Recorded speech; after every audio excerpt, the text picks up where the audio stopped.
भैया सारा कुंभ माँ बाप के चरणों में है। माँ बाप की सेवा कर लिए, सारा कुंभ नहा लिए, कुंभ जाने की जरूरत नहीं है। जो माँ बाप की सेवा नहीं कर सका वो कुंभ नहा कर के तर जाएगा, नहीं कर कहना है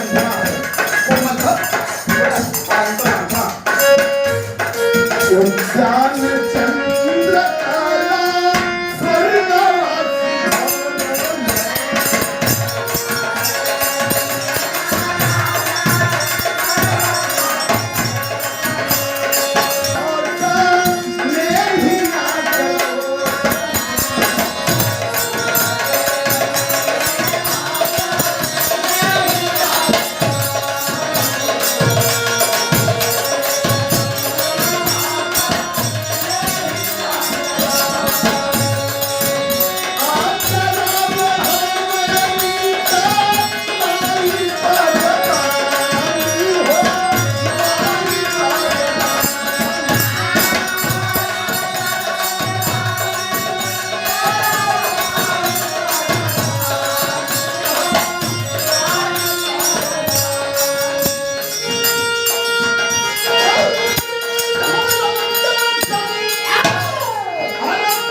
माँ की बात कर रहा हूँ क्या भैया।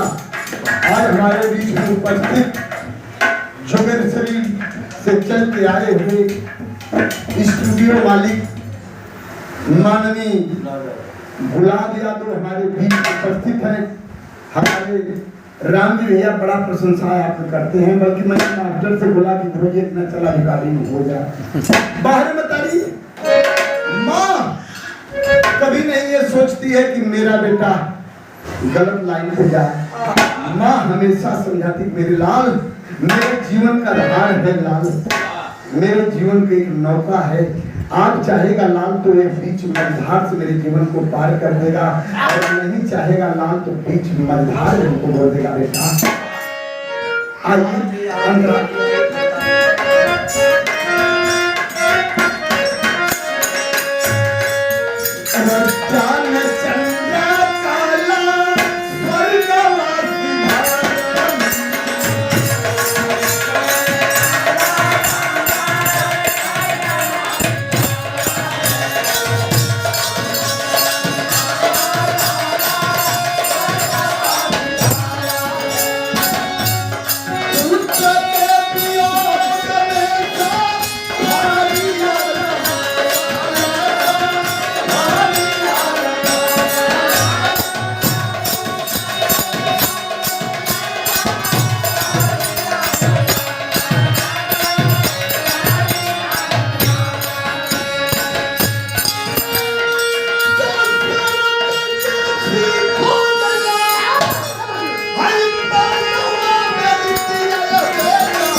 मार्केट की बात करता हूं मैं।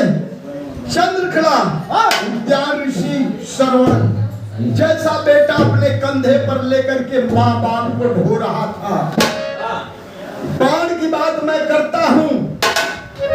सप्तवेदी बाण दो जन के पास था, पृथ्वीराज चौहान के पास था, राजा दशरथ के पास था। बाण सप्तवेदी बाण नहीं था।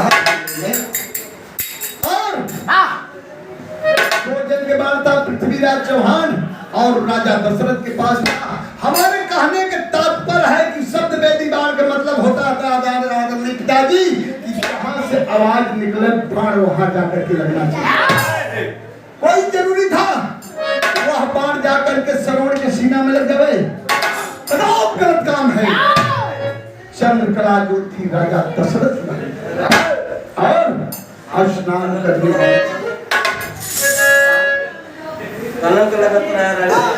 और अपने कलंक के बचावे हमारे बहने बहने दुनिया कही कि फलाने बहने अब अहिले माने ढपुल्ला रहले कबो ना कहला कि हमार बाबा है भावना जा गया कह दिया। बाकी चंद्रकला उद्यान की कहानी करूंगा, कहानी लंबी होगी और सब में कर ले वाला। बाण शब्द वेदी बाण का मतलब होता है बाण की आवाज जहां से गुलाब भैया निकले वहीं जाए के लगे कि श्रवण की सीना में लगे भयल का हो।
यहाँ पर 2 बाण बजता है 14 बरस गेहूं में अज्ञावास रहल कहा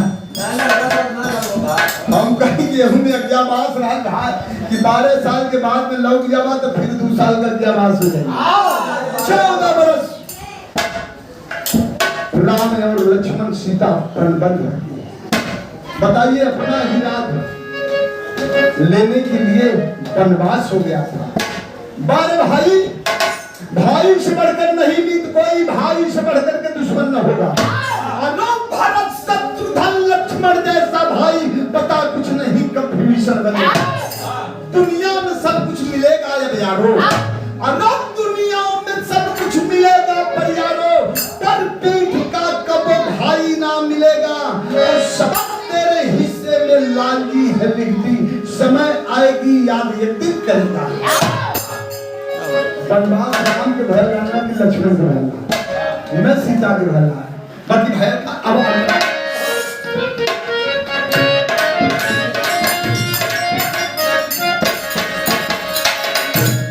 वनवा गमन चले राम सीता।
समय निकाली और निकालने के बाद देखिए राजकुमार भैया चाहले होतन तो कैसा राज गद्दी पर ना बैठ सकता नहीं।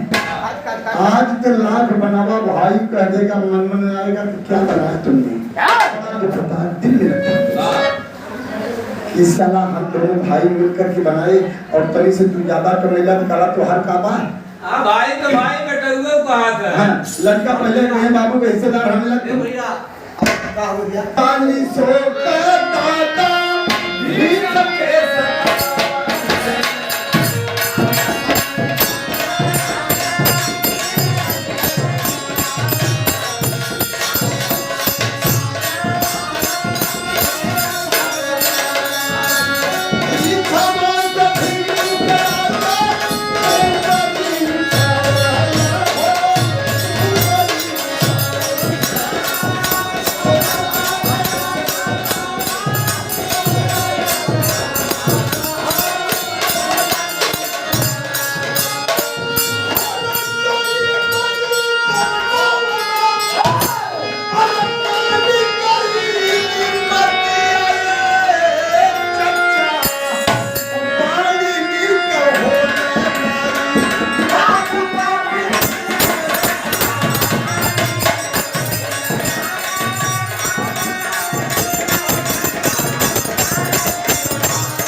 खाली इतने बात कह दे लागे मेरे के अनहर पैदा होने कितना दुख सहाय के भया पिता ये मल्ले केहू के कुछ कहा जिन जमाना जालिम है आई हम विजिंग है